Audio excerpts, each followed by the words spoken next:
Locked away in Major Attaway's house. Listen. Locked and buried. Welcome, y'all, to Black of the Motherfucking Berry. I am Dean. That over there is the Madman Los. And we got a special motherfucking guest in the building. If y'all are fans of... absolutely. If y'all fans of the show, then y'all know that, I have said on record that this is my favorite live performer. I have seen him a few times and, I've seen all his YouTube videos. So this is definitely an honor and a pleasure. As Little Duval and Charlamagne says, give them their flowers while they're alive. So that's what we're going to be doing here today. Let me go ahead and list off what this man has done. You may have heard his voice in Dragon Ball Z, Fairy Tail, One Piece, or most recently Borderlands motherfucking 3. He has co-starred in Orange is the New Black. He has also been in, if you're from Texas, then you've definitely seen him in Hot Macchiato, I know I pronounced that, sorry, Stagger Lee, Hands on a Hard Body, Little Shop of Horrors, and Ain't Misbehaving, as well as Frosty the Snowman. But let me tell you what he decided to do when he came and, brought himself over to motherfucking New York. Well, Los, Los, you know what this motherfucker decided to do? What did he do? Tell us. Go ahead. Enlighten us, brother, please. So he got his Broadway debut in Disney's Aladdin. He started out as Babkak, and then he was the standby, for the genie role. But then this motherfucker became the Big Tex Genie. His name is Major Fucking Attaway, y'all. Los, cue that fucking applause, God. Thank you, ladies, folks, and everybody else. How y'all doing? Good to be here. Appreciate the love. Listen, we appreciate you for stopping by, coming on over here. We definitely listen. I am a huge fan of yours. Los, he has seen you live. I've seen you live. You've definitely been played a lot in my house. You would be, you would definitely be surprised. And then, definitely enjoyed that whole the Genie jukebox runs. Those were, I got to give you more to play then. Go back to work. Bruh, son, I can't. I literally, I can't wait to see you live some more. Definitely. Yeah. But so let's for everybody, he was the big he was the Genie, the principal role on Broadway for 8 shows 8 shows a fucking week in 8 shows in 6 days. Bless your heart. But before we even break into that, I do have to, ask one thing. So is it true that, it took you one tape and one physical audition before the mouse called you and said, quote, "It's not often we see a newcomer come in and we are pleased with some of the things we've seen. Moving forward, we need you to fit through the hole." Is that true? I'm so fortunate to be able to say yes, but word for word, that is the absolute truth. Wow. The quick version is, I was in Hands on a Hard Body in Dallas, Texas. Hands on a Hard Body is a musical written by Doug Wright. Doug Wright also wrote the book for Little Mermaid on Broadway for Disney, right? So I didn't know this at the time when we met. He came to Texas to see our production of Hands on a Hard Body. And after the show, he asked me, "Major, what do you want to do?" And I said, "I want to be the genie in Aladdin on Broadway." He said, "Did you know that James was supposed to be on this show, Hands on a Hard Body, on Broadway, but instead he took the role of the genie?" I said, "Oh." So there's a Facebook post that whenever it comes up, I share it again, of me quite literally claiming my time in the cast of Aladdin. It's the last day of the show of Hands on a Hard Body. I'm hugging the truck that the show is about, and I'm saying, "Tell James I'm coming." I'm the person who ended up taking his position. Like the name on the dressing room went from his name to my name. It's pretty wild. That's wild as hell, especially because you all. Yeah, but I didn't get to the audition. But yeah, so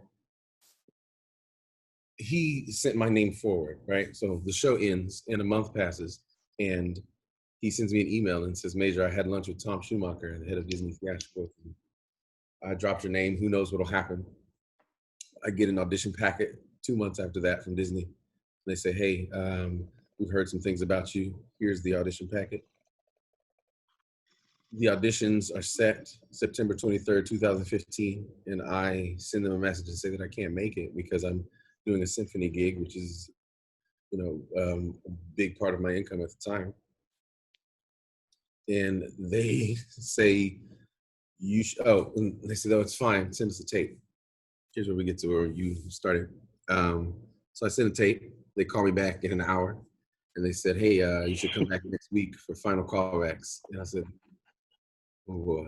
I was like, but I have this symphony gig. I told you I have to do this thing.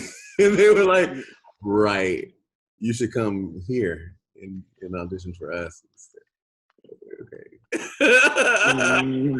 So like, I didn't quite understand the scope of the situation at the time.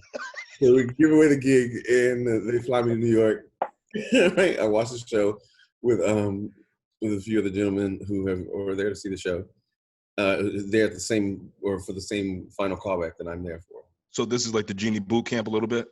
You're like on the fast track though. Well, this is before the Genie boot camp existed.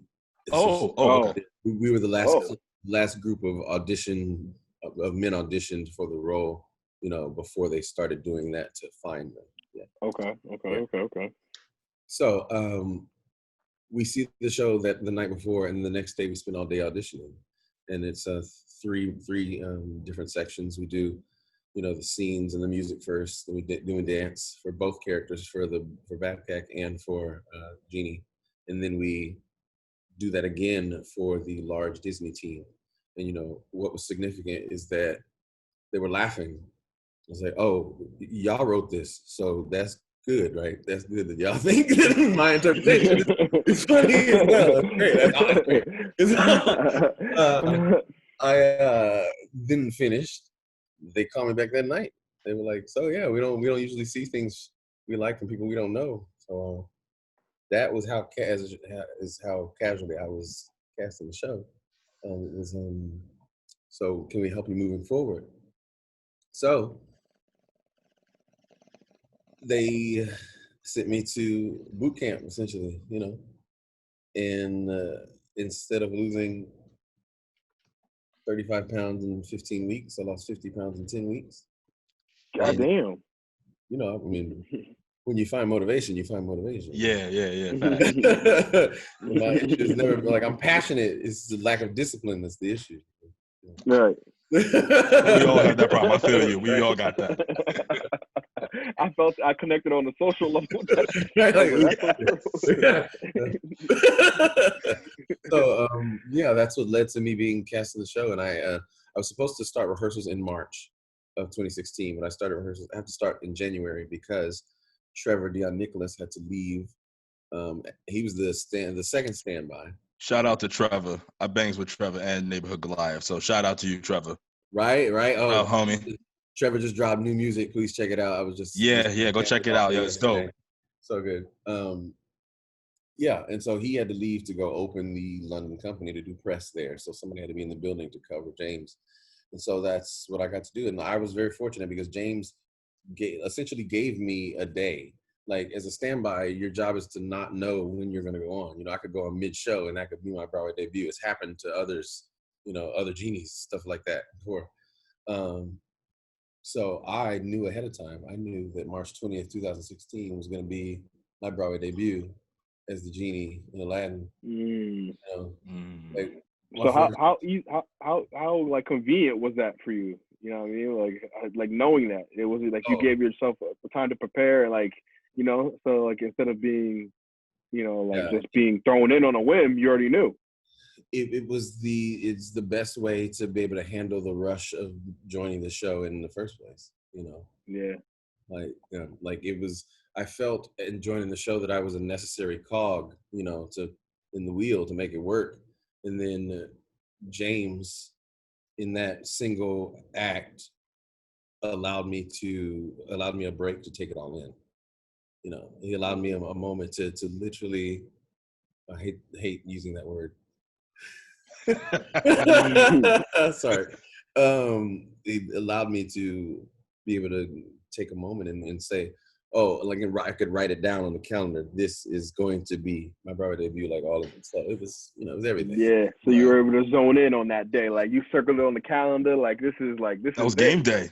This is game day. It was time. I mean? It's like doomsday. Like you gotta this is huge for you. First off, I need a shirt. I should have already ordered one, but I want a shirt. I see your shirt. Oh, thanks. Yeah, this is no doubt. We got you on that. Yeah, definitely. We got you. It's so strange to skip so many rungs on the ladder. Like Oh, I went like from too good to be true kind of thing. I mean, a little, not really, like a little bit, but also justification for essentially sacrifices or decisions made that others would see as a sacrifice, which you Yeah. know I didn't, but kind of Right. like I went from my couch in Texas to replacing a Tony winner Broadway.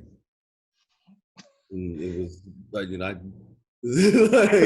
That's like that in itself. You know what though? I wanna break that down too, because that in itself is like I don't think people understand. Like, you came after someone who was a Tony Award winner, and then essentially when you go see Aladdin, yes, the whole company is great. Don't get me wrong.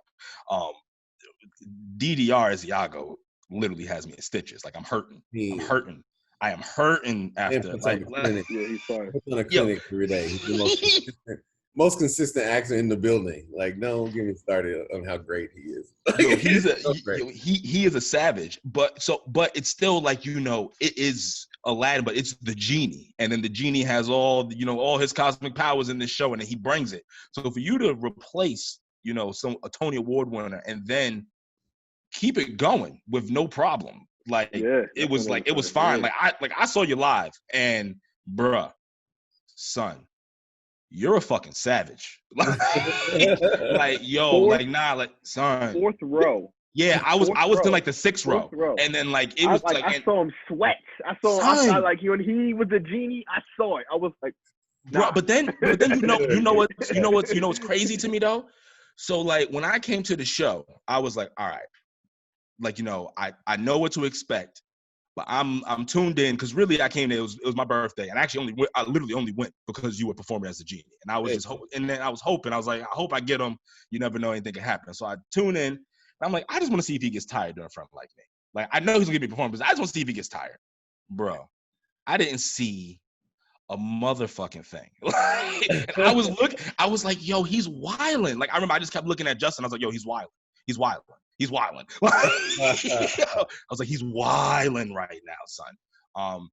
How did you not show getting tired when your heartbeat was going, 92% of your heart, your max heart rate was going for front like me? Because ESPN did a whole study on you. They did. People can go check out. Strapped me up, and that's probably one of the proudest videos, of things like of all the work that I've done. That snippet, the fact to be in costume on ESPN is real nice. Wow. Yeah. because you did say that you've always wanted to do like be an athlete and an actor too. Like that's always been your. I'm telling you, up until I probably still have delusions of grandeur. I wanted to go to Michigan and do both. I wanted to be a linebacker and also be Othello. Like, just let me do what I want. That would have been. Oh yeah, and I see you're from Texas. Right. I'm about to say because you have a football name. You do. You have a football name. Yeah. And I wouldn't say like I believe that objectively, I can't measure how good I was at whenever I stopped playing football. But the people around me told me I was decent, but I don't know what that means. So all I know is that I really enjoyed it. When did you stop playing? So much time. When, well, it's funny. I kind of remember the transition. The issue was my mother was having to rush me from football practice to few times choir rehearsal. Right? So I would be going from the football field to the Texas Boys Choir, and I would be the only kid showing up to sing in German wearing knee pads. So it was like it's too much to do, and so I just had to choose. So it was like around middle school time, I guess. Mm-hmm. Interesting. Before I could really even held on to that dream all the way through high school, even though I was in choir and theater the whole time. So I didn't have time to be in football either. So. Yeah. That's great. Like, so both of us, we both played college football. So it's, awesome. But, for me, middle school was where I kind of made my sports transition. Because before I wasn't even playing sports, I was just kind of like, I don't like none of you motherfuckers, no way, fuck all y'all. Like, I was a very angry child. And this one kid just dared me and said I couldn't play. And so that's literally how it started. That's enough. Like, hold my beer. Hold my beer. Yeah. Like, literally, it was like, I can't. All right, watch this. And I was supposed to quit. And then it just kind of kept on. You know what I mean? So it's just, it is interesting because, you know, middle school is that time that, you know, you're kind of at those crossroads. You can end up doing a whole bunch of shit.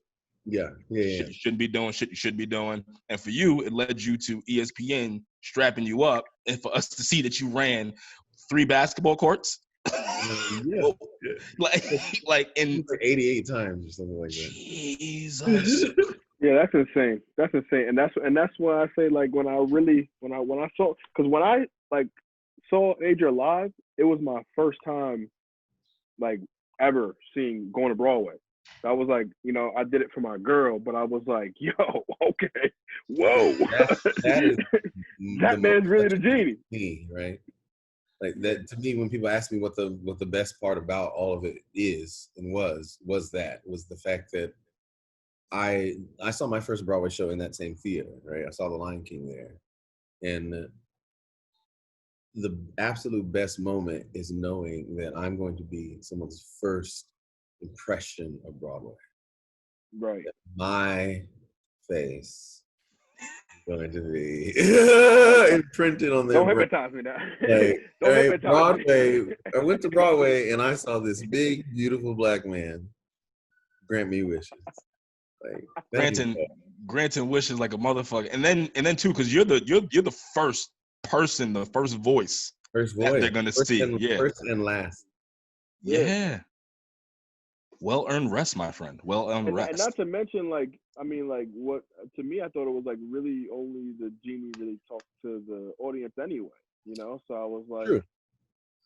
I only talk. He's like the narrator. He's like everything. Al or the audience. Yeah. Mm-hmm. So you know what? Like, whoa. So then you went from the genie, and then you went into a play that was at the New York City Center called Mac and Mabel. Mac and Mabel. Now, matter of fact, hold on. Give us 1 second. Yeah. All right, Disney folk, we love y'all. We appreciate y'all, but we're gonna give y'all time and y'all chance like we do every time. You know, because y'all know it's about to get ratchet. All right. you gotta tell them peace, man. We always give the Disney. Listen, in every episode we gave them that chance to leave because we just now it becomes Black of the Berry, y'all. 3, 2, 1. Bingo. Fucking dickhead. Bingo bongo. Fucking dickhead. Absolutely. So Major, can you get into Mac and Mabel you know, for the people? How was that for you? Mac and Mabel is something else, man. Right? Okay, first off, that shit is right up my alley. It's right up my alley. That shit was funny. Yo, I seen it on Instagram. Like, one day you were just dressed up as like, who was it? Buford? No, not Buford. What was her name that you called her on Instagram? Oh, Beulah? Was it Beulah? Beulah, yeah, Beulah. I was like, what? I think I must have instantly texted Dean. I'm like, yo, what is Major? What role is this? Like, what? Because I was like, what is going on? I think there's something that I can show you that just it was too large to share online. I think if I still have it. So it's perfect to share here. Yeah, absolutely. That's the perfect logic to think about. Appreciate that. Like, for the rest of y'all listening, whenever you come on, this is the time. This is what we be liking. yeah, the exclusive. Poets, all that. We love it. Yeah, facts. Videos. Shout out to all the artists who be coming on. We appreciate y'all. You know what? I may have that's in like a hidden scene folder. Like you got to do like your retina scan, thumbprint. It's like take a license and chip it in. It's like, all right, here it is. Hold on. I don't know that it's what I don't know what I want. That what I wanted to share is actually here, but I can show you just a tiny bit I want to give you something now that I have not what I wanted. I was just fooling around with this. Give it to me, Major. Give it to me, Major.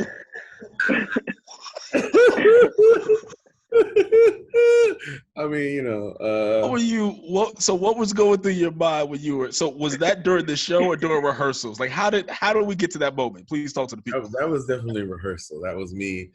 That was a bit of exhaustion because I was transitioning from Aladdin to Mac and Mabel. So I was rehearsing Mac and Mabel during the day, all day, and then go to do Aladdin after that. So then I had one day in the costume, so to be ready. And the next day we had an audience, so that was kind of wild. Wow. So how did you physically juggle that? Like, because the genie is not like this is not a role that it's like it's not physically demanding. Like the whole show, you're on go. Well, you eat and drink the things that are going to keep your body going, and then you try and get as much real sleep as possible, uninterrupted. But other than that, you just go and a lot of muscle memory helps you a lot during that time. But you just use everything. I use whatever I have that day goes completely into the character. It's just that's something that the way that I explain dealing with the exhaustion with playing the genie. If you like when you said about seeing if you become tired, even if I was tired, truthfully, the only person that would really notice something like that is the person who taught it to you. Because my goal is to use every bit of whatever is there to give you the show that day. So yeah, I'll turn exhaustion into inertia when I'm making magic. Right. Yeah, true. But then your voice though. That's a bar. That's a bar right there. Then you know what though? Because you know what? I guess it's just amazing because you're going from, one show singing all day in the morning for your rehearsals, and then you have to go then perform. Like y'all voice, like the strain on your voices. Like how is that during such a transition? Well, I will never take all the credit for that. I was born with some talent, but the people who have enhanced it are so much more talented than I will ever be. There's personal trainers. Shout out to Anthony. Shout out to Troy. Shout out to him. One of the best vocal coaches on the planet, Liz Kaplan. Shout out to Liz. This woman works she's the only person who I don't mind name dropping because it helps you understand how she treats me. Because she treats us all the same. She treats every voice the same, every instrument. She's Hugh Jackman's voice coach. She's voice coach. Right. Like the list is ridiculously long, but my favorite on the list, other than all the winners, is Wolverine. Yeah, well, I mean, he's Marvel. We'll talk about that later. Oh yeah, we'll definitely get into the Marvel stuff. But then you know what? Yeah. Speaking of, kind of a little bit of Marvel, I kind of want to get into your voice acting work because it looks like since 2009 you. Well, let me just give you a warning now. We got 8 minutes until we got to do our. We got 8 minutes until we got our commercial break. All right. It's not really a commercial, but. The big sponsors want to pay us for a commercial, sure. It could be a commerciat. Call us, y'all. Kind of fit, kind of fat. I'm literally the definition of what y'all want. Kind of fit, kind of fat. You know what I'm saying? Yeah, kind of fit, kind of fat. We gotta copy that. We put too much on that. We gotta. Yeah. You're right. I'm just trying to let them know. But but you know what? Because of your, you've been doing voiceover work. Looks like since 2009, from my research. Yes, sir. So. Why haven't you leaned full tilt into that? Because you have the tools, obviously. Oh, that's an easy answer. As soon as I did, I got cast in Aladdin, player. That's the answer. As soon as I did, I was like, voice work, let's get it. Wah, what? Okay. I guess I'm going to Disney. So now we're getting back into it. I just got a package today from shout out to Romeo Music in DFW, Funky Town, Texas. They just sent me. I'm about to blow them up, but they sent me some stuff for free so that I can tell people how awesome it is. Am I supposed to say that? Well, yeah. They gave you for free so that you can point them out there. I can tell you how great it is. Absolutely. So shout out y'all. Listen. He definitely gonna appreciate y'all work. Anybody else trying to get some voice acting work? Wait, I forget we're on video. Can I grab it so you can see it? Yeah, absolutely. Yeah. And then hopefully they'll start sending us shit too. Hey. I mean, that's the whole real goal. Yeah, son. Listen. Yeah, listen. We'll push y'all shit too. Yeah, we ain't proud to beg, baby. We get free shit. I love it. We get Free shit is the best shit. That's why I think that rich people have the access to. Rich people just get free shit. You know what I'm saying? Yeah. I just want to say that people think that I'm rich, so I get free shit. Yo, so the funniest thing was I heard Sway, right? Sway was doing the interview with some artist, and then like the artist was still talking about buying clothes, and then Sway was like, "You still buying your clothes?" He goes, "Son, I haven't been buying clothes since I was on MTV." And it was like in that moment I kind of understood. I was like, "Oh, there's levels to this shit." Yeah. That's what I'm working on. The level of free shit. Oh. That is a complete studio set. Oh, you're about to get after it in this quarantine. Who sent you that? Well, no, we dead ass need that. Who sent you that? Romeo Music. I will link you with Rebecca Lowry, who is one of the heads of that company. I'll link you. Yeah, Rebecca. Shout Lowry. out. We definitely appreciate that, Major. Listen, instead of spending that money, I need that Rebecca Lowry. So now during this quarantine, are you like leaning into it, like even, you know, obviously because you got that kit now, so is it about to turn up for you in regards to, you know, voice acting? Yes. I mean, you know, I'm letting this energy of uncertainty ebb and flow as it needs to, letting it dictate whatever needs to happen. But the answer is definitely yes. Not only am I going to be back into the voice work more, but we're also working on some music now. Oh, finally, yo! I've been wanting. I have been wanting like an album or something from you. I can't wait for this. Right. We're working on one for the adults and one for the children. Yeah. Let's. So now, who are you working on that with? And what do you and now what kind of style are you looking to bring with it? Well, I've always wanted to call myself a jazz musician, so I believe that is what we're going to go with. I expect there will be plenty of babies born out of this. Oh, that's the approach you're taking. Well, no, but I'm setting up for the aftermath. I am working on a lullaby album, jazz lullabies. Something that's kind of fire. Play to sleep, right? Yo, that is cornering the. Look at that, protecting Disney. You gonna get on Sesame Street? I see you. Yeah.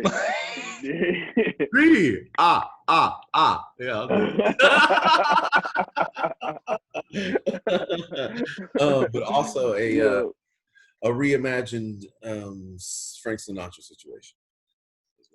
Yeah, now you and Frank have something going on. I've definitely heard you singing Frank. That's definitely one of your go-tos. Come fly with me, let's fly away. You could use some exotic booze. There's a bar in far Bombay. Yeah. Jeez. What? Yo, and he wasn't even warmed up. Jesus Christ. No, yeah. Amazing. Yeah. Nah. We definitely need that album.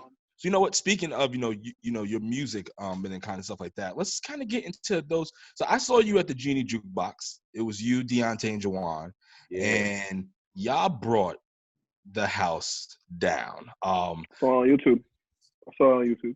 Son, so I have a question.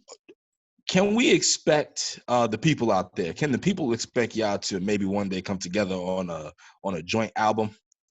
Maybe or will we just record at least? Yeah, maybe even is one record. You don't got to be an album. Cause or maybe EP because y'all have the whole band as y'all have shown. That's true too. What I'm gonna say, the answer is yes.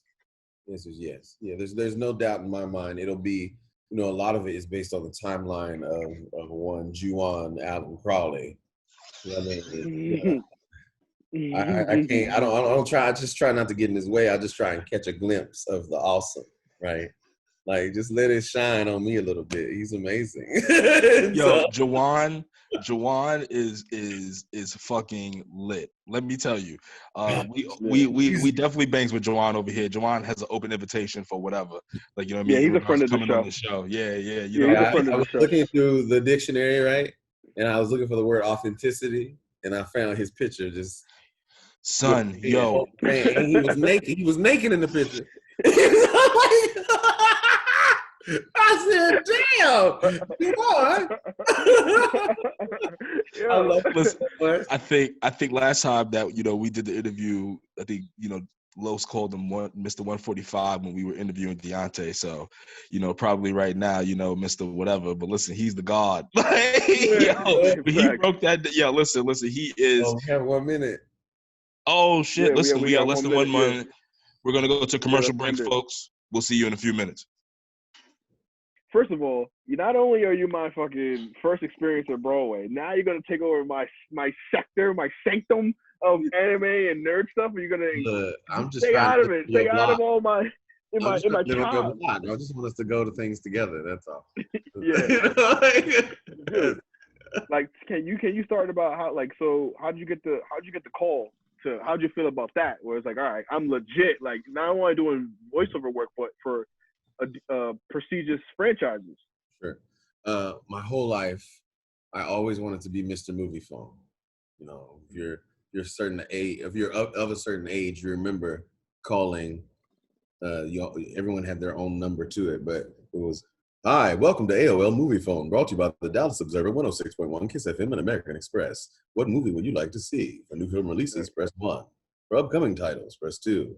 Like, I wanted to do that for a living. I was like, let me do it. I'll just answer the phone when somebody calls. Got the ultimate voice. Just the ultimate voice.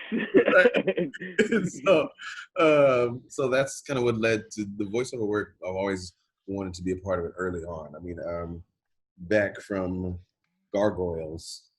Oh, Keith David. Oh, I fuck with Gargoyles. In the top voices, right? Top voices who influenced me would be Keith David. Oh Lord, I can't remember. Phil Lamar and Brian. He was he's junior on. Can't believe his name is in my mind right now. He's junior on. I know. He's from Cleveland show. Yeah, he does a lot. It's just embarrassing. Yeah. I can't remember his name. My favorite is Cree Summer. She's in a whole bunch of shit. Yo. Well, see, these are just based off of the people who sounded like me. But Cree Summers, she's a goat as well. Yeah. Major, what's going on in the background over there, man? I heard somebody looking for y'all. I heard an ambulance and the cops looking driving by. What's going on over there? I live in the city, man. I know. They know where I'm at. See, I don't know. The way he just said that was like, listen, they come in if they want to. The door ain't even locked. Like, yo, matter of fact, that tells me a lot about you as a man. The fact that you ain't even got your door locked. That just says like come in if you want to. You may not get out, but you can come. Come on in. I'll sing your show tunes. See, listen. Buckshot. Okay. But back to the voiceover, the franchise. I have to say this man's name, and I'm so sorry that I've forgotten it. Oh yes. I know what you're talking about. I was just watching a video on him too. Kevin Michael Richardson. Good grief. Okay. So, shout out. Fine. Yeah. Shout out Kevin Michael Richardson, the man who won an Emmy for playing the voice of the Joker. All I want to be is a Disney. On the Batman, on the Batman animated series, yes. Mark Hamill's known for being the voice, but Kevin Michael Richardson did it one time, and he's told the story of how he was reluctant to do it because he was trying to be respectful to the man who created it, and did it so well that he won an award for it. That's fire itself. Yeah. I just love it. So that has always been a part of me wanting to do it. The shift, like in theater, there was always some piece of it able to happen. You know, one of my favorite shows is Little Shop of Horrors, which I've done 3 times regionally, and would love to do it. You know, if it ever came back to Broadway, y'all hear me? Listen, y'all better call them. Yeah. Stop playing. Yeah. Send them some more free stuff. But working in local theater in Dallas, I'm also fortunate that Funimation has offices there. You know, so it's like Jack, like, right? It's like, to be honest, that felt like something that gets me ahead of the game, is that I can drive to Funimation. Like, I know where it is, you know. So like that's oh man. Once I started working in Dallas, after also working in Fort Worth, Dallas is where the stage actors who were currently doing the Funimation voices were working. So I get on stage with them, and you know, they see me and I say, hey, I want to do this. And so they push my name through. And, you know, you already know there's not a lot of Black characters in anime. And so, you know, when they have someone who is ready and willing, who is ready to learn and do the work, you snatch you right up and they'll let you get in and do it. But that also means that, you know, that's how I ended up playing like U Rouge, you know, where he doesn't really look, you know, he looks like he's an island, you know, looks like he could be Samoan or something like that. Right. But, yeah, so I got to work but that also the initiative that I had to take, I'm getting ahead of myself. I did have to take the initiative of getting myself on the initial list, right? So when people ask me, how do you get into voiceover work? I'm like, what I can answer is how I got into voiceover work, not how do you get into voiceover work, because I don't know how you get in. Because there's only, you know, I only got yeah, because it worries me. It doesn't worry me. What it is it's more of an alarm. It's more of if you're asking me how to get into the thing, you don't really want to do the thing. Then that's just respect, you know, because, you know, that's facts. Like, yeah, it's like, you know, it's Google is around. We live in that, we live in that time and age. Even without Google, here's how I would explain it. I would say, well, the way I started was I learned the names of the people who inspired me to want to do it, right? And then I learned who they work for, and then I looked them up, and then I asked, you know, and then that's it. Like I keep just going. You start where I want to be, and then I see what it takes to get there by who gave them that opportunity, who hired, like what company hires this, who hires that. So yeah. So that's how I made decisions to get better at what I wanted to do, as opposed to worry about who was going to allow me to do it. That is from my couch to Broadway to connect that. Son, that is, you have no idea. I wanted to be a good actor. I wanted to be able to do the thing. Like, let me do the thing. I'll do the thing at the grocery store. Like I used to sing, like one of the happiest moments of my life. As happy as I was as I was on Broadway, I was just as happy singing at Eatsy's restaurants, right? People are grocery shopping. I put on a chef's coat. I can't cook. Put on a chef's coat and I walk around. I sing a cappella for 2 hours. I go home with $100 and a pizza, and I'm happy, y'all. Like y'all, and people. That's the secret. You know? Definitely letting your art fulfill you to the point that it just eventually is going to manifest itself into becoming what it becomes. No, absolutely not. Monetized. Yeah, Los and I have definitely had a lot of conversations about that, especially in regards to this podcast and a few other things that we do.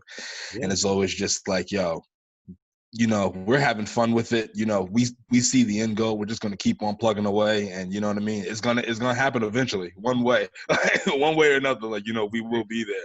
By hook or by crook. You know what I mean? And I really hope it's not by crook. No. But you know, listen, we all Black in the Berry. Shout out to Ann Hunter, high school theater teacher. Adapt, adjust, and overcome. That's what she taught me. She said, she said, if anything, you will be directable. She said, you'll be easy to work with if you are anything. She said, I don't care how talented you are. Okay. And that's what one of my things is, like, I try to be like a chameleon. You know, like a chameleon is like can adapt to any situation. It's just like, all right, yeah, this is this, I'm this, this is this, I'm this. You know, so that's, but not into the sense of like copying other things, because you got to be original. You know, that's another thing too. There's another challenge in being artistic is being original. You know, or you know, if you want to be someone that like covers other people's art and is really good at it, like a, you know, like a kind of like a Michael Bublé kind of guy. You know what I mean? But I love that you said that. Shout out to Michael Bublé. I'm coming for your check, player. Okay. See? See? That is what the Sinatra thing. We tying that back. That's what we're talking about. I'm coming for it. Yeah. That was the alley oop to Major. I want to collaborate, but also move over. Yeah. And he coming for the Christmas albums too. You know, that was a game all too. That. You know what I mean? I just wanted to break out the song again. I gotta get one at a time. Listen. What I wanted to know is, so like you did all the voiceovers for all these guys, right? So you must be a huge anime fan, no? Or are you just like, well, I mean, dabble because of the sake of you're in it, you know? I feel I actually really like that question. I have been defining that for myself over the past few years, to be honest with you. Really? Yeah, like, yes, I am a fan for sure, but I realize when it comes to encompassing all of it, because I'm really into doing video game voice characters as well, right? And so I heard your voice a lot in my house with Borderlands 3. Justin was going hard with that. Definitely. Especially Borderlands. I was definitely geeked. Clay, yeah. He was out there as Clay. It was, I can't lie, I was geeked. I was like, all right. You know, this is lit. Okatron 5000 is the people who gave me that opportunity, and I'm so grateful. I was even teased with the idea that he might be coming back, but this is the best picture I've seen of him. Oh, okay. Mr. Clay, yeah, that's in the. I think is that when they first meet you? Yeah. Or no, I think it's when after that fight, after the take over that space. Mm-hmm. But yeah, so I got off subject a bit. Being a fan, yes, I am a fan, but I also realized the type of fan I thought I was that, I'm going to do something and I'm going to love it because I'm in it. Mm-hmm. And I realized that's not the case. They're separate for me. I love to do it because I want to make a quality game that, you know, that somebody's going to enjoy playing, because that means a lot to me. But at the same time, that does not directly define what I enjoy playing or what I enjoy playing. Now, a lot of times those cross over. Those go hand in hand. It's often like, I still want to be on Attack on Titan. I still want to be on Attack on Titan. I still want to be on My Hero Academia. Okay. Talk to it. My buddy, shout out to Gabe Kunda, my buddy. He is the voice of Rocklock. Oh. Yeah, he just did that. Right. It's lit. He's an amazing human being as well. Vocals are out of this world. I would say he's an acapella singer. Vocals are out of this world. Look, I'm gonna brag on him for a minute. This man he's doing currently, like, he's dropping voiceovers he does film voiceovers. You know, so like or TV and things like that. So so he'll be one of the guys that's like, you know, introducing, coming out now, stuff like that. Yeah. And so it's so awesome to see a young black man working hard and doing absolutely. He's an immigrant and doing all of that. It's just really, really amazing. That's fire. Shout out. But so My Hero, Attack on Titan, so some of the newer stuff. Fans of, let me think. Are you a DBZ fan? Because that's critical to know. I must know that. Yeah. You know, here's my answer. Yes, but I didn't have cable growing up. So. Okay, all right, fair. But So, you got cable now, and oh, unlimited streaming access. Like he came for me. See how quickly he came for me, yo? Just like, he came for you hard, son. I didn't even Like, get a breath in. It was just like, I'm sorry. It's the DBZ cult in me. He's like, turn it on now. Why aren't you watching it right now? Yeah, right now. Majin Buu. Oh, what I will say. That was great. What I will tell you, a part of the coolness of Okratron, and I'm happy that you're such a huge DBZ fan, because this experience will ring true for you. I was working in Okratron, and Chris Sabbath was running it at the time, right? Yeah. Do you know who he is? I heard the name, but who was? It's okay. I'll tell you. So we were recording for Battleborn, I think. Yeah. Battleborn. We were working on Battleborn, and on a break, wandered around the building. It was in a new space, so I opened a door.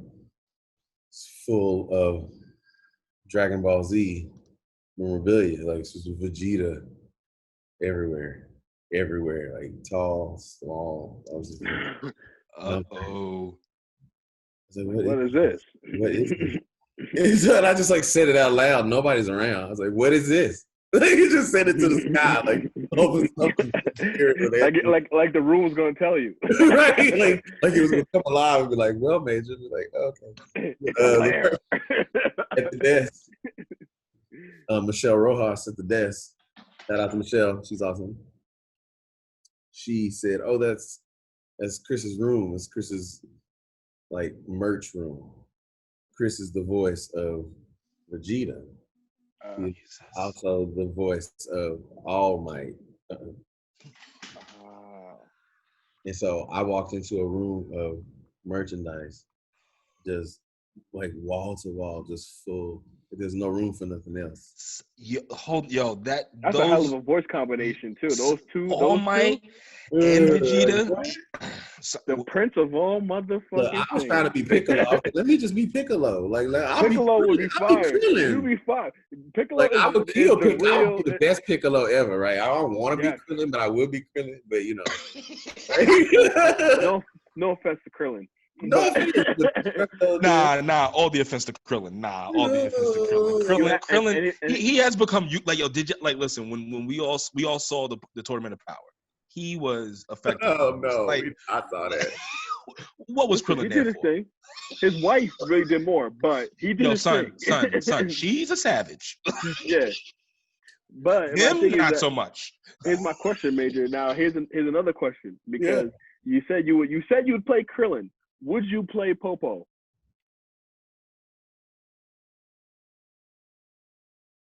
Yeah. And why is that?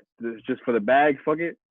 Or it's just like you could put it aside that guy's a satire?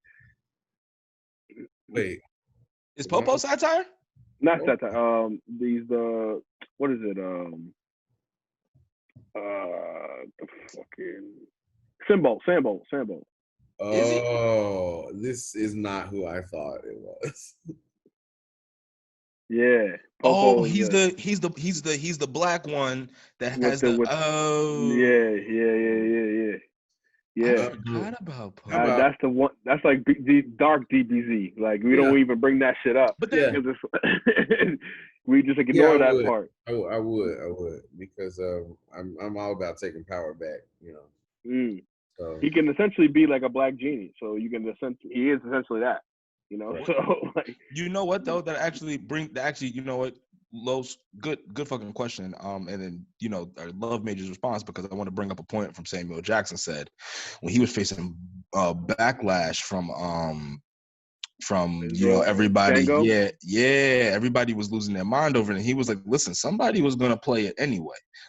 You know what I mean? And this is what this kind of shit did really happen. Like, you know what I mean? Like, not to that extent, but I mean, you would have somebody who, you would have, You would have a a slave that was a house Negro, for lack of a better, whatever the fuck. I don't even like saying it. But I mean, yeah, I don't even. You see how hard it is for me to just go through this right now. It's just disgusting. The whatever fuck combination clearly is it's like I lost options. What I didn't my issue with the film was not him. My issue was watching those black men beat each other to death. Yeah, that was. I didn't mind his character because that was real. And be like, look, that kind of shit happened. That's the reason we didn't that continue. We didn't survive that. Like, if he chose to survive without the group, and we were just upset about it and let it happen, then what are we gonna do? I'm looking for. Yeah, I like that part too. It had that white man fucking sit there and watch them beat each other. I'm like, all right, this is. Yeah. I recently heard something you guys would have really enjoyed. I was on Jamie Foxx's Live. He was talking about that film, and this is recent, maybe a week ago. I heard all of this, and he was talking about that moment, dealing with those issues and how much input he actually had into the film. He convinced Quentin Tarantino to have her for him to rescue the girl at the end. Something different was supposed to happen, and he also said that Idris Elba was up for the role, and so was Will Smith. Before those two people turned down, right? I couldn't see. I couldn't see Idris. I can see Idris, but not Will. Not Will. Right. Will. To me, Will is the GOAT. I don't know. Just to me, Will is the GOAT. Like, Will has done a vast range of shit. Did you see Gemini Man? Listen, shut up. I haven't watched. Listen. Don't listen. All right. I'm not. All right. Listen, I'm not denying he's a GOAT. I'm just saying, did you see Gemini? Listen, leave him alone, okay? Leave him alone. Have you seen Wild Wild West? Have you seen it? Yo, I love that movie. First of all, I love that fucking movie. Wild West. You know that. Wild Wild West. We're going straight to the Wild Wild West. We're going straight. Yeah, it's fire. The score is great. The score could be great. Have you seen it? First of all, Independence Day. Turned down Matrix for that, man. First of all, wait, time out. Hold on. Did you just come for Independence Day, God? Did you just come for Independence? Son, you did not just say that. You did not just, son. It's a good movie, but it's just, who are you, B? Who are you? Listen. I'm a Will fanatic, but I got to be critical. Get the fuck out.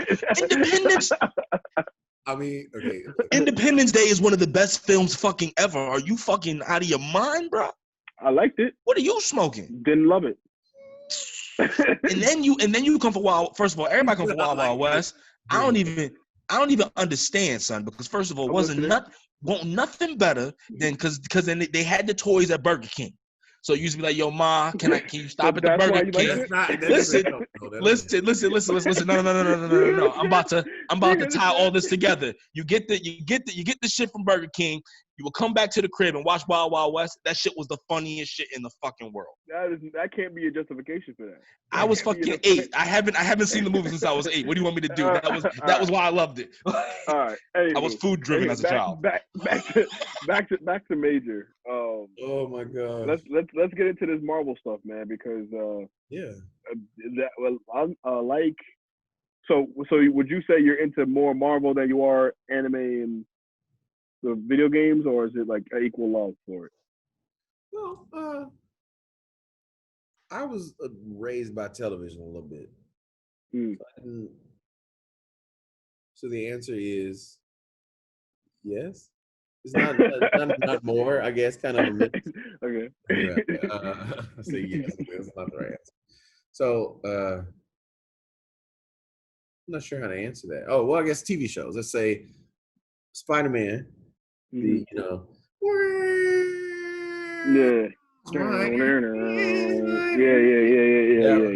And the X-Men. Those two. Which one? The first one. There's only one. The first one. The one that was also a soap opera. Which one are you talking about? There's two, because then you have that one. Well, the one you're talking about, the first one, Wolverine and Cyclops and Jean Grey. That was crazy. That's what I'm saying. The first one. But then they also had like the other one where like the X-Men were in high school. That one was on I don't count that one. Well, that's not. Not that I don't count it. I mean, I've enjoyed all of them, but I'm saying the ones that were initially in the '90s one. Right. Yeah, the 90s. Like the no difference. offense. No, yeah. Well, that's the difference. The difference in what I noticed, because I just started to rewatch them. Thank you. Shout out Disney Plus. Facts. I noticed, like, even in the first episode.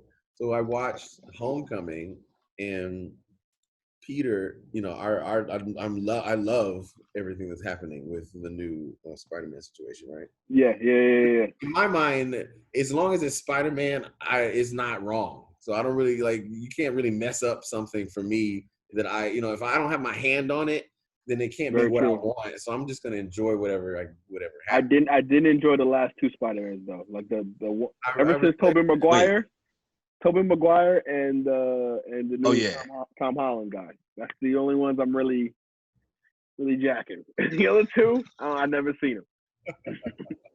But I think there were bits and pieces that I like from all of them. But so issue for Tom Holland's Spider-Man is that he is embarrassed at school, right? Or embarrassed about something that's happening or is late to school or something. Mm-hmm. But issue for 90s Spider-Man is this man is taking pictures of himself as Spider-Man to pay his grandmother's rent. Right. I'm making rent. Genius. It's real out here. His superpowers are paying his bills. That is wild. There's no superhero. What other superhero exists that they have to to make rent? That is facts. And to think that Jacob Jameson never really put two and two together. Like, these are great shots. How are you getting these shots? He's like, how were you there? How'd you hang upside down, Parker? Like, what are you what's wrong with this man? So all right. So now that explains it. So now we can unleash the full Marvel veil. How'd you feel about so you saw Homecoming? That's the end of Phase 4, or Phase 3. How do you feel about going into this new phase of Marvel? What do you think? Like, are you looking forward to anything, or? I'm just looking for my check in the mail. Okay. Wait. Are you in it? I'm trying to be. Oh yeah. Black Panther 2. Black Panther 2. Doctor Strange 2.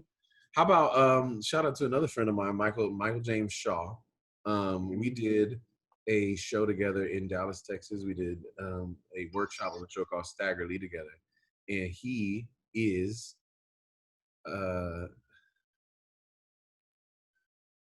he blanked. Yeah. He blanked. He saw it. You love Thanos' children. Give me their names. Oh, hold on. On animated? Sorry. He's Corvus Glaive in the last two films. He's like, of course you don't see his face, but he is the man who stabs Vision in the back. Oh, yes. The little that's lit. Yo, first of all, so those three, well, it was 3 of them, was it 4 of them? 4. Yeah, those 4, yo, they were strong as shit. And I don't know exactly Thanos's back, they were kind of everything was muted for the sake of getting the films done, because there's a whole lot to them. Yeah, they all have a lot of backstory, and the difference, the basic differences that I've learned between Thanos from the MCU and the comic books is that this version in the MCU made him more of a humanitarian. It's like more of a cleaning up the world for the sake of that. But in the comic books, he was trying to court death. He was like, say, death, let's get it on. Let's get it. And then I'm going to kill all these people so you'll be hot for me. And you know what actually used to piss me off with Thanos is because I am a huge Hulk fan. Yeah. And so this motherfucker, no, something even worse. He actually had the Hulk as a pet in the comics at one point in time. He has the Hulk as like a pet. And then who is it? I think it's fucking I want to say I want to say it's Death. It's Dr. Death, whatever her name is, and she's like, and this is like Marvel going off the deep end, rated R, but like she would like bone the Hulk, like he was their play toy all in all. That's kind of Oh. You know what I'm saying? Yeah, it was, you know what I'm saying? Like it was, it was fucking crazy. But then like the Hulk was old. It was like this whole wild shit. I remember just being like, yo, fuck you, Thanos. Like you just you just really enslaved like who I thought was like, at that time one of, the strongest people out there. You just literally made him a bitch. Levels to this shit. Now that I see it, I see a lot of like, because of Disney Plus, like you said, like, there's a lot of Marvel series on there, like animated series. Now I can see you definitely getting in that bag too as a voice actor as well. You should hit them up too. Very practically about these things. Like, what I want is to be the cartoon voice of a Black character that's introduced in the MCU. Like, for example, because I have to be direct when I use my imagination. My imagination is incredibly powerful, but I have to be very clear, with it, right? Shy McBride, if you know the actor, either way, is the voice of why do I not remember the name? Samuel L. Jackson. What's his name? Nick Fury. Shy McBride is the voice of Nick Fury on all Marvel cartoons. So as long as Sam been making checks in the MCU, Shy McBride has been making checks in front of a mic playing him. That's fire. Right? Like, I'm looking forward to Moon Knight coming out, right? Like, and see, when I say Blade or Black Panther 2, like, that means, when a series comes out with Black Panther, animated You'll series, be in it. They'll have to. And then speaking to existence, brother. Speaking to existence. And then another thing too with that, you can, because it's voice acting, you could voice multiple characters within the series. Now, would you do that? Yes. I've been working on them. Shout out to Rick and Morty, because that stuff. Solar opposites now. But the fact that man sits there and has conversations with himself. Or shout out, excuse me, the rudeness, the audacity of me not saying Boondocks. Thank you. Shout out to Regina King. Yes. Oh my God. The way I've watched the videos of her having a conversation with herself is, or how about this? The brilliance. The woman can mock herself as the other character. The way she can do Riley doing a Huey impression. Are you kidding me? Yeah. There's levels to that. There's levels to that. Yeah. Classic. I'm a novice. I have so much to learn. What? Like, Yo, that is, so you know what though? Like, what is the place you got to get on that level of, you know what? Or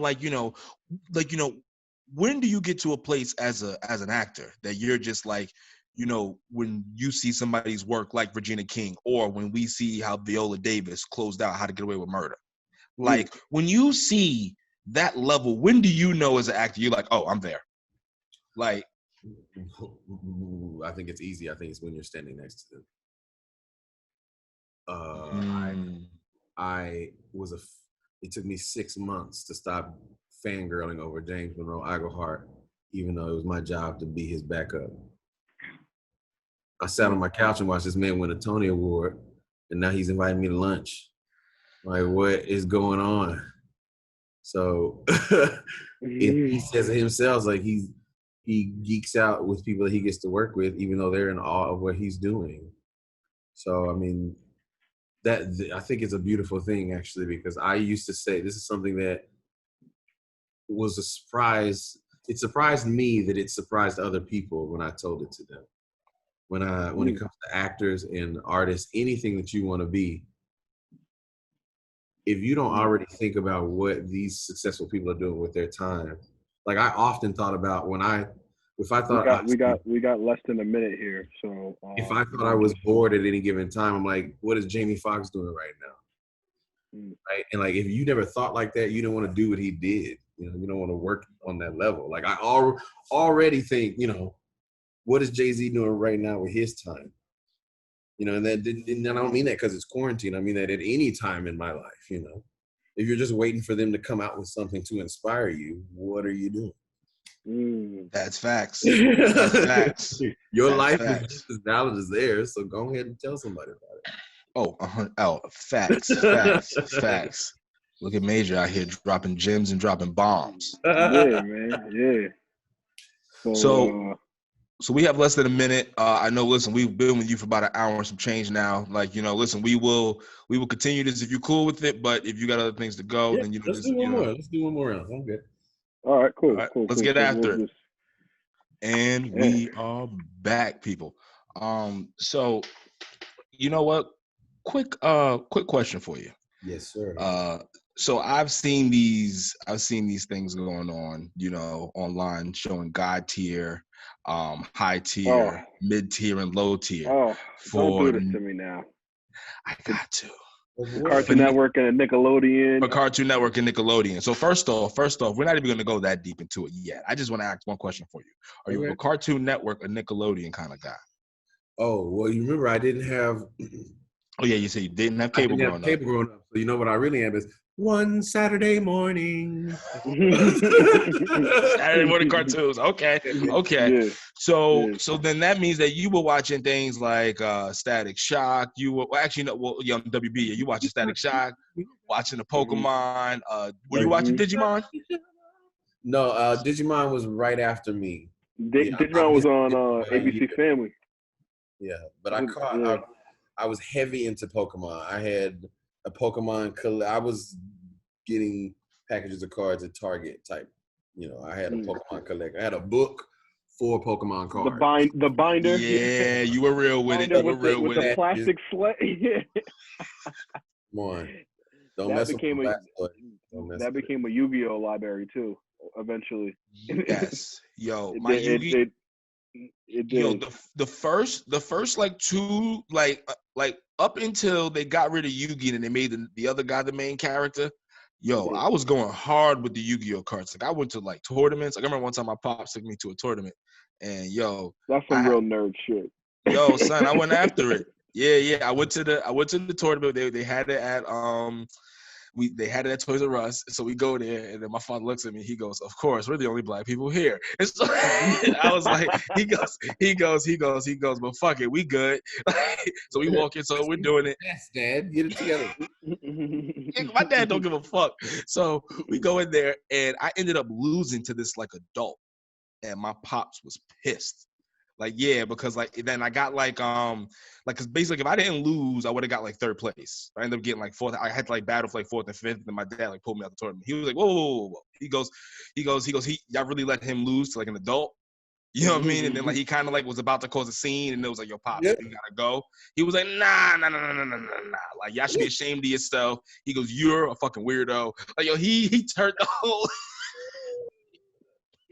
Los, you know my pops. You already know how it gets. Yeah, I can see it. He's protective of his child. He was like, oh hell no. Something don't add up. Pedophile in the tournament. He drove himself to the competition. Something don't add up. Yeah, yo, he was sick because and then first off, because he didn't even want to let me go against him anyway, because he was already causing like a little bit of a scene before, and he was like, yo, time out. Why is he here?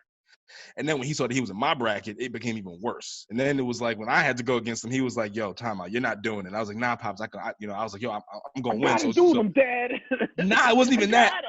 Nah, it's just you know what? Because my parents raised me to always have supreme confidence, so it was just like, nah, I'm going to win. It don't matter. Like I said, it's cool. I'm gonna send him home. I gotta do them, and then when I lost, my dad said, "Fuck this!" Like he gave me. I'll be the sore loser for both of us, son. Don't worry about it. You keep your reputation. I'll handle this. Oh my God. Dean was like, "Nah, Dad, my deck is supreme. I gotta in my mind, I really thought I wasn't gonna lose because because even at that age, I had a magician deck, so I knew what time it was. Like I was like, "Oh, he ain't fucking." Oh, you did. Yeah, I was lit. Yo, son. Before I got heavy into sports and lifting, yo, son, like that's why I've always watched Naruto and anime shit like that. I've always loved that kind of shit. It's always been funny. I have two nerdy things to share that really do define me in a beautiful way. I don't know which to start with. One, I was really into the Animorphs book series. Oh yeah. Animorphs. You flip the pages on the bottom. Yeah. Like you turn it. Yeah. To be honest, I hate that that's the first thing you remember. But, I mean, I remember the animal. I never really read books like that when I was younger. I was like, fuck that. Okay. See, you don't remember the Scholastic fairs? Listen, you used to come to Oh, I school with do. $28. I You remember used to getting feel it. like, I used to be out there balling. I used to get the Pokemon books and the little drawing books.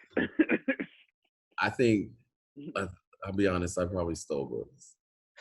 I'm not like, I hate to just say that, but I mean, I wanted knowledge. Like, how can it be? You know, I wanted adventure. So you went on an adventure. The thrill. It sounds really bad. Like, I stole books. Like, it sounds terrible. Like, I couldn't go to the library. But in real thought, though, like, how would you get caught? You know, because we were paying for books, or you could just pick them up and walked out.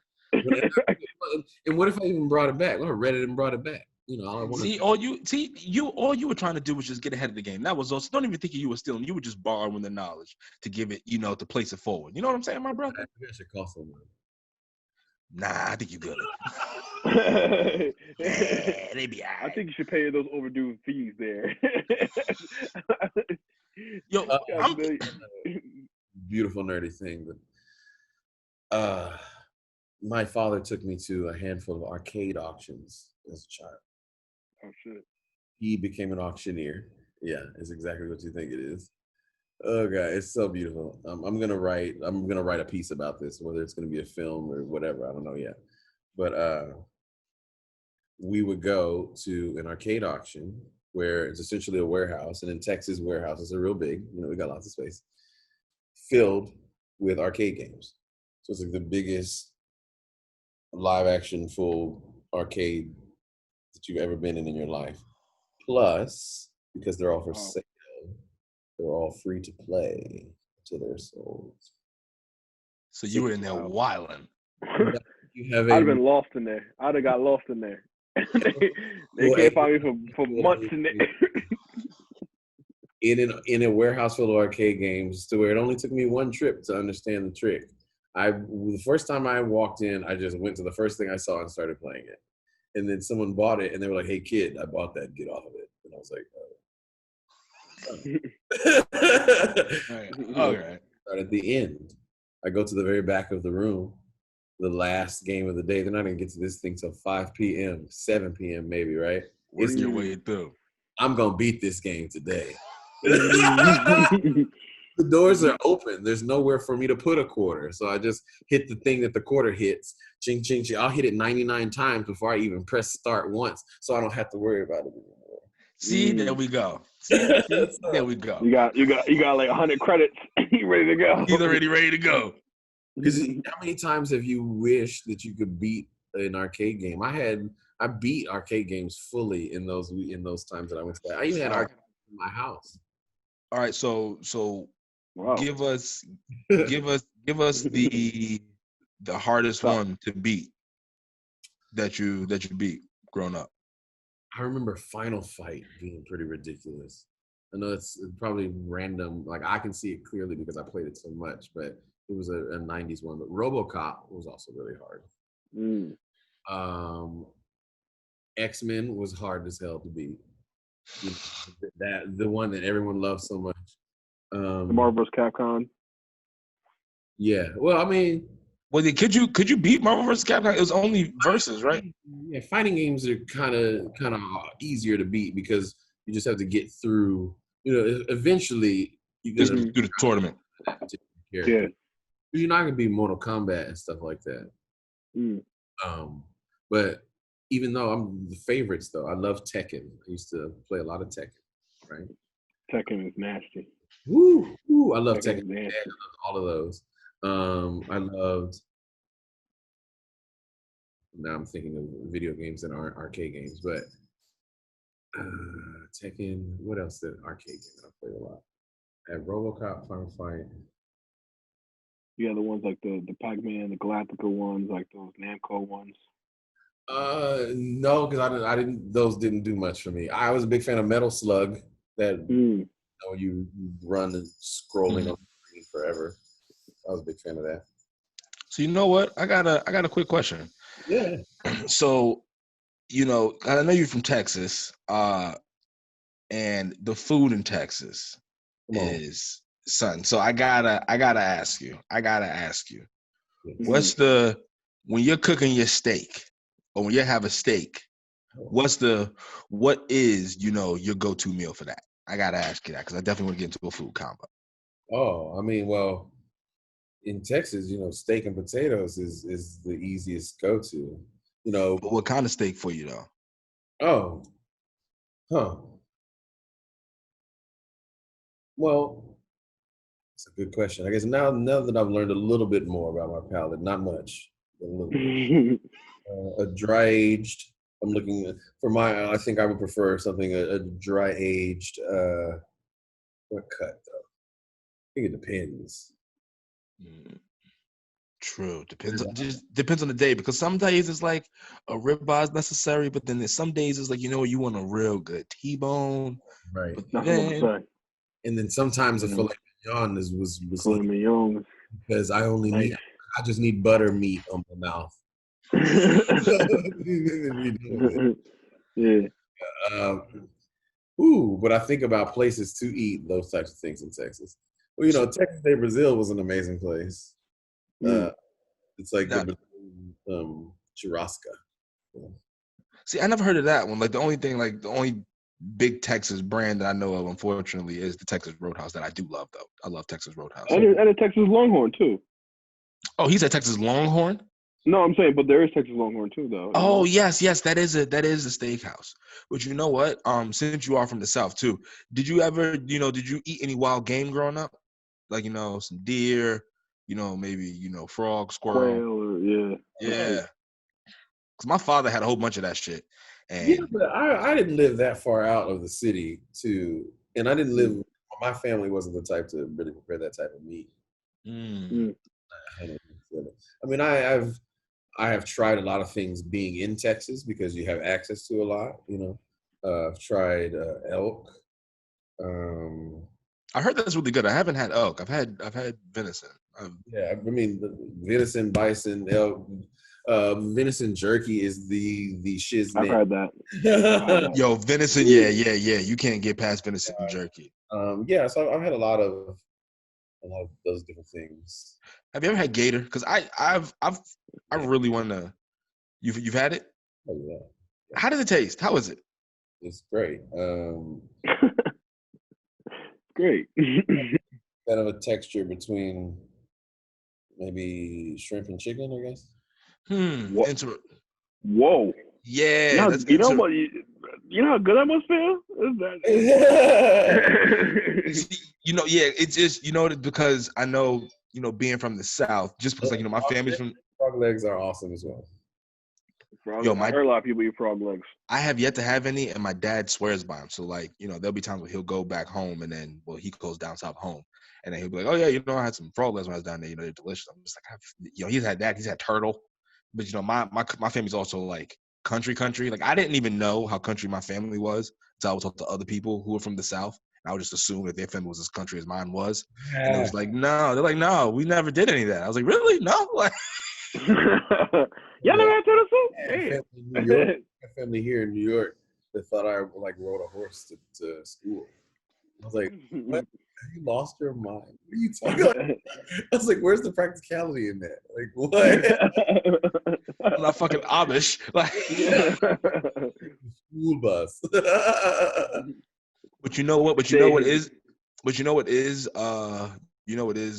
That was started down the South that I definitely want to give a shout out to. There was actually a gun club, like a national black gun club started down there in the South. Yeah, son. We were talking about the South, baby. You know what was about to happen. One of my favorite cartoons is King of the Hill. Mm-hmm. Huge fan. And not even secretly, I guess, one of my favorite things about it is that one of the few recurring black characters is a black gay man who is in the local gun club. And that's all. That's when Dale is running for president of the gun club. He says, well, he says the guy he's running against, he says he's already got the black vote, Carl, and the gay vote, Carl. I was like, Listen, everybody I love that needs. show. Listen, everybody needs to understand. Yeah. And like, you know, and because my thing is, whenever I like, you know, have these conversations, I just want people to understand that, like, you know, when you don't exercise certain rights, and then another group does, you are then at the whim of whatever happens because of that.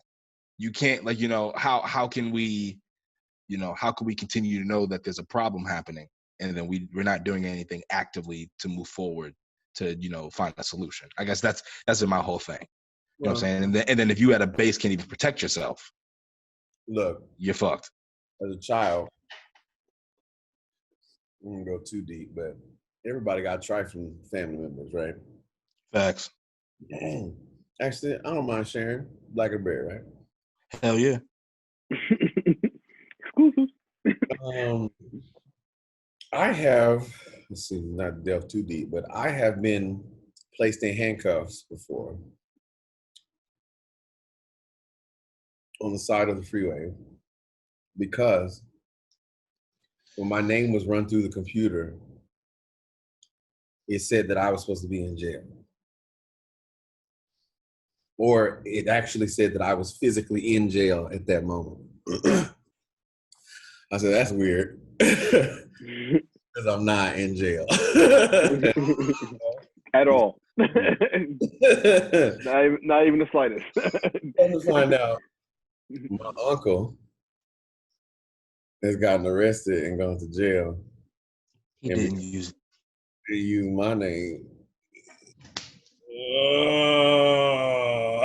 And so now they done put him through the system. Like, how did he get away with the fact that we're 20 years difference in age? Like, what's going on? Like, it's also my father, but we have different middle names. So no one checked the middle initial anyway. So really they thought they were having my dad, but it was really me. So all these different things. So also, that gets me to where we're going. One night, our house was broken into by someone who had just got out of jail. Guess who his cellmate was? No. It was my uncle. Come on. It's like, how you gonna send people to rob your kinfolk? Like, what you doing? Like, where you gonna go when you out? We can't help you. Like, listen, that's a movie right there. Right? Yo, son. Like, okay. So this man breaks into our home, and we pull up, and the people run away. Cops come, all the things. Sir, talking to my dad. These people come back. Handle your business. Essentially, that's like what they say. Like, if they didn't say that in those words, when we in Texas, these men have been in your home.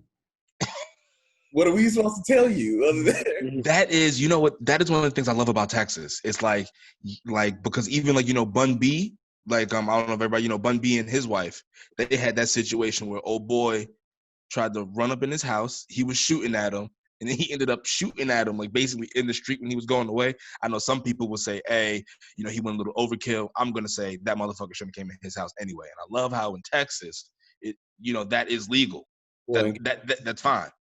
Guess what happened?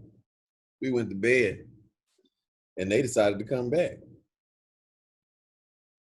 Well, Pops was ready then.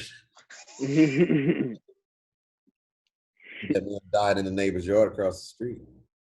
Oh. He didn't make it. Well, you know what? Well, you shouldn't be going out here stealing, motherfuckers. Don't nobody. learn this lesson. I slept through the gunshots. Pow, pow, pow, pow. I didn't wake up till it was breakfast time. and not a beat was missed. Yeah. And Dad's like, You're like, why are you so happy today, Daddy? I don't know. Or just, you know, handle the problem. Go make your bed. Right? All right, cool. So, you know, that's my response to that, is that my dad kept me alive. That's why I'm always, and we appreciate you here, and I really appreciate you here sharing that story on here because, people, they don't, I think when they hear people like, saying, hey, you need to arm yourself, they're always thinking that like, oh, you just, want to have a whole lot of guns for no reason. It's like, listen, I want to be able to protect myself and my family from anyone who may come in here to do harm because I'm not going to commit any crimes with it. Should there be common sense gun laws? Of course. Duh, I'm not arguing that. But you still have to protect, that Second Amendment right, people, and stop trying to give it away because you know what was kind of funny. I was listening to Joe Rogan, and then you would, see it online. Once he had said it, I kind of like started looking into it. And I was like, oh shit, he's right. When this whole catastrophe happened, one thing did happen was bullets did fly off the roof. Bullets flew off. But then something else, people were trying to get guns who've never had guns before. And then, they're showing up places same day of, and it's like, nah, boo, you gotta, not in New York and not in like, not in LA. You're not just getting it like, same day anymore, depending on what you want to get. Right. And then like, they're all getting upset and mad. And they're like, hey, like, they want their guns. And it's like, hey, listen, these are the things that you put in place. Before you would, sow peace for the peace, nothing bad's going to happen. Now, when this kind of, we're going to come back from it. But I just hope people understand that, when your backs were against the wall, that's the first thing y'all want to go to. And right. Some of y'all are just, you were left to the whim. You were really thinking like, yo, if this should go to the left, like, can I protect what I have, or can I even take something else? Because that's really what it will come down to. It's going to be damn all that. Like, all right, I may not have it, but can I get it? Yeah, and be like, well, at least I have all of this toilet paper. And hand sanitizer. I'm gonna fight somebody off with this. It was, and nobody, but what was even more amazing? Nobody was buying more fruit. No one was getting more vitamins. It was like, yo, we're not looking to boost our immune system, peoples. We're just like, toilet paper? Lather ourselves in toilet paper and hand sanitizer. that will stop the virus. The way that Black people aren't all starting gardens in their homes right now. Like, what's going on? There was a what's funny? I was actually like, when Los and I used to live together, when we lived together, I remember watching a documentary, and it showed how you can like, grow your own garden right in your house, like with no, like, artificial sunlight, all that kind of crazy shit. So speaking to that point, there is no excuse for any of us to still be reliant on anybody, because we have seen, what that has led to. Like, I was even reading that they were saying that there's going to be meat shortages. That's the lesson. You have to be more self-reliant. Like, it really doesn't matter what you're scared of. It doesn't matter what it's labeled or what you think it will or won't do to you. You need to be more self-reliant. That's just it. Like, it's going to help you. Mm-hmm. Help you and everyone. Self-sufficiency, yeah. That, because then I think too that speaks to you don't want to be so codependent on the system, I guess, because you see when shit like this happens and all you see these banks get bailed out like this, and it's like, where are we getting bailed out? Even though that these stimulus checks have came and helped them look out, but before that, it's like, yo, what's the fuck is going on? You know what I'm saying? It was, there's no viable, like, it's, to me, for Black people, what we need to understand is that we have always said that the system is not for us. The system is not with us. So my whole thing is like, why do we continue to buy into this whole fuckery? We need to disassociate ourselves with this whole goddamn thing and then take the bitch over. But first, disassociate ourselves and just do our own thing. Because you know what? There was a time when we had a lot of Black businesses. It's a lot of Black ownership. And what happened to them? We understand that there was the war on drugs where they flooded our. Even before that. Before the war on drugs, well, then that would be before Nixon. You're talking about. Then that was Jim Crow. That was but then that was Jim Crow. But then actually prior to segregation, like during segregation, when in regards to Black ownership and Black business, we were booming because we had to go to each other. Like, when somebody died in your family, you had to go to the Black funeral director. You went to the Black doctor to get healed. You went to the Black pharmacist. You went to the Black everything. You see what I'm saying? And then what I'm saying is that did carry through. They don't allow us to thrive. You know what I'm saying? Yeah, we had all that in place, but they've dismantled and checked off every single market. Philadelphia, Tulsa, all this other shit. They've systematically have disenfranchised. You're talking So about it's the whole yes. I understand that, and we also line up for Jordans though. Exactly. That's my point. And I guess my whole thing is like we all know what we have to do, but then no one's going to do it. So my whole thing is like how much can you really say that, oh, you know, these motherfuckers keep saying that we can't do it. It's like if we know the answer because you have enough intelligent brothers that are like us, like, you know, we're not fucking unicorns when it comes to having these kind of types of conversation. Sometimes. You know what I'm saying? I like to think that there's more people having these conversations that look like us. The issue is that now, but then it's like now that's when we just need to kind of, you know, get together. Right. And then actually move towards that way and then, you know, get away from the fucking system. Because it really can get shit for us. Speaks to my point. I've been in this thing lately of starting a support group for brothers. You know what I mean? Because I feel like we don't have anyone to go to. And it's like, you know, even when you're requesting therapy, you want your therapist to be as objective as possible, but yet you still can't have like a white therapist. You need someone who understands you. So it's like, even the process of getting therapy is a process. You know what I mean? So it's like, we feel so like slighted by society, and it's like who can we turn to? We can't even turn to ourselves sometimes because it's like another brother want to kill you. You know what I'm saying? So it's like I feel like it's so necessary to have this like support group where people can just come in and just talk about their griefs and shit and just how they deal with it. Because maybe somebody has been through that and can give them points on, you know, how to live it. I think that's something that is being given birth to because of this situation going on. You know, I never really could understand the whole gang mentality. You know, I remember being asked, I had like major surgery when I was in my freshman year of high school. So I had something called an Ilizarov on my leg. It was essentially a halo, but on your leg. I had something called, that's a long story all of a sudden, I had Blount's disease, which when my right leg was bowed out, so I was like this. It was a cage that was on my leg. But I remember somebody, a black person in my school asking me, because of the outfit that I was wearing, mind you, I was only wearing things that I could fit over the metal cage. So that's what the criteria. But I was wearing red shorts, red shoes, a blue shirt. And they were confused. And he had to check and see who I was repping. And I said, what are you talking about? Never mind. You neutral. Kidding, right? I could never understand the gang mentality because I was like, wait a minute. So you wanted me to fight over this dirt, but we're not worried about owning this dirt.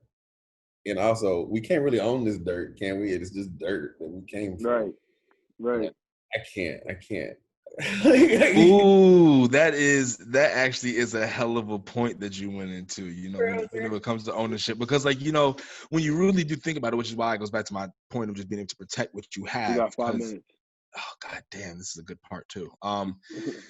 So, but I will say this point, you know, when it comes to ownership, you know, I always look at things like money and, like, you know, that you got deeds, all those kind of good things, like, yeah, rule of law, yada, yada, yada. But then it's kind of like, yo, at the end of the day, you know, you have these, you know, intangible things that keep us tangibly in line. Like what's like you see what I'm saying? Like at the end of the day, like what's really stopping the government from, like, you know, trying to, like, you know, yeah, like you, like, all right, you can own your land, but then, like, if there's like a state of emergency and then they need to, like, you know, kick you and your family out of your house because of operational, like, you know, like operational, like, you know, it like we have better operational success, whatever the case may be, you got to fucking go. You gotta like, go. Can you? And what would you gonna say? No, you like I own this land in this country, but I'm not gonna give it to y'all to keep the country together. Like, what are you gonna do? Like. It's a very weird, yeah. That speaks to, like, when you see those episodes on, like, Family Guy, or, like, those cartoon shows where it's like this person has a separate part, they declare a different country, and it's like, but they're in the United States.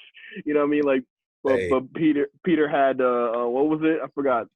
Oh no, it was like the nation of was it the nation of Quahog? I remember what you're talking about because he had like a moat around his house and shit. Yeah, he had his own like it was still in Quahog, but he's a different country. I'm telling you, I know somebody who has done this. I know a black man who is his own sovereign situation. Is he a Moor? Not that I know of. Okay. No, the only reason I asked because. Go ahead. I was going to say, can you explain this in 4 minutes? All I know is that he is absolved of He succeeded in a sense. Yeah, he's his own. Yeah, I'm not gonna. I don't want to shout out and say something incorrect. Of course. Okay. Or disrespectful, because Okay. the concept of it, when it was how it was introduced to me, was comical, but the idea of it, I understand. But it was still, it was presented in a way that was not able for me to take it seriously. Yeah, sometimes because like I'm a I'm a Freemason, so I am a traveling man. I've had some conversations. So, but like I have brothers who are also like, Moors, or they have like, some affiliation with the Moors. So that whole like, conversation about like, being sovereign and stuff like that. I've had conversations about it. Interesting, but the one thing that I find that's like a little difficult with it is that like at the end of the day, cops still arrest them. like even when they be talking all that shit, like one of my best friends is a cop, and he hit me up the other day and was like, "Yo, somebody was sprouting that bullshit, and I just had to, I still put him in." Locked his ass up just like I normally would. Yeah, you can't laugh at that, but it was kind of funny. The story he explained to me was funny. He should have been locked up. Oh, okay. I found something that I wanted to share. We have enough time. Yes. Mm-hmm. This is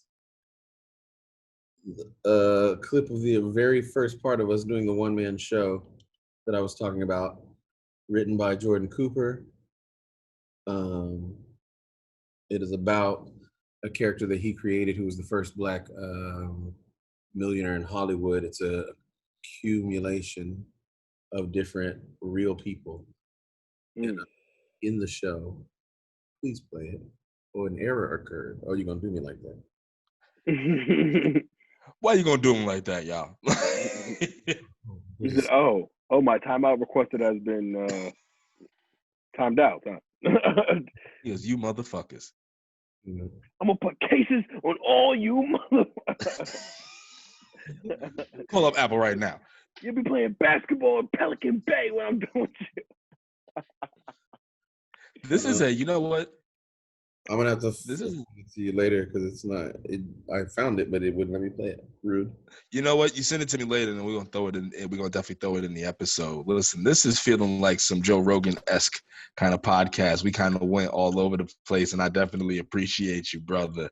Appreciate your time. Like, you know what I mean? Listen, peace, love, and chick. Listen, thank you. His name is Major Motherfucking Attaway. It's gonna be, his social handles are gonna be in there. You heard it was in the name, bitch. That's the whole thing. It's like a Tribe Called Quest. Name slick back. Listen, from his mouth to y'all ears, I am Dean. That is the Madman Los. This has been Black and the Berry. Thank you, Major Attaway. We appreciate you playing. Peace, love, and chicken. We are out. Yeah, son. You the best, Major. Can't wait to see you.